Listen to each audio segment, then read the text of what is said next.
Like, comment, share. Sino nga ba ang hindi pamilyar dito? Tunay ngang naging malaking bahagi na ng buhay ng mga Pilipino ang social media ng buhay. Sa katunayan, isa ang Pilipinas sa mga bansang pinakaaktibo sa paggamit dito. Paano nga ba ito nagsimula at ano ang kasalukuyang estado ng itinuturing na bagong anyo ng komunikasyon sa bansa? Alamin natin yan sa espesyal na ulat ni Benj Bondo. Anong ginagawa mo? Anong kinain mo? Anong nararamdaman mo? Saan ka pumunta? Sa panahon ngayon, hindi kailangang kaharap ng personal ang isang tao upang masagot ang mga katanungang ito. Dahil sa tulong ng teknolohiya, ang ugnayan at talastasan posible na online.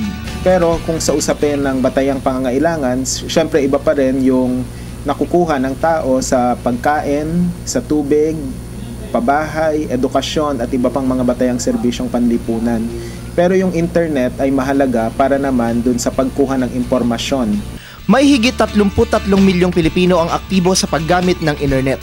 Sa loob ng isang buwan, tinatayang katumbas ng higit sa kalahating araw ang dami ng oras na inilalaan ng isang Pilipino sa paggamit nito. Kaya naman sa pag-online, si Juan hindi nagpapaiwan. At kung paggamit rin lang ng internet ang usapan, ang social media unang-una sa listahan. Sa partikular, yung internet, bagamat may mga blog, mas mataas na antas na ngayon yung paggamit dun sa tinatawag nating social networking sites. Kaya yung social media, mas angkop na termino ito para maipakita yung kolektibong katangian ng mga website tulad ng Facebook at Twitter na hindi mo pwedeng makita sa pangkalahatan yung nilalaman nito at mamaksimisa yung interaction kung hindi ka maggagawa ng sariling account at kukuha ng mga follower o kaibigan. Taong 2004, tinamaan ng Pilipinas ng Friendster fever, isa sa mga pinakaunang anyo ng social media sa buong mundo. Mula sa mismong pangalan nito, lumutang ang ideyang maaari na ring magkaroon ng mga bagong kaibigan online. Noong 2008, umabot sa 39 na milyong Pilipino ang may Friendster account. Ngunit ayon nga sa kasabihan, walang permanente sa mundo. Multicolor is out, blue and white is in, testimonial is out, comment, like, and share are in. Friendster is out, Facebook is in. Mula sa 33 milyong online population ng bansa, higit 27 milyon dito ang may Facebook account. Kaugnay nito, napag-alaman ring 5 Pilipino ang nagbubukas ng kanilang Facebook account.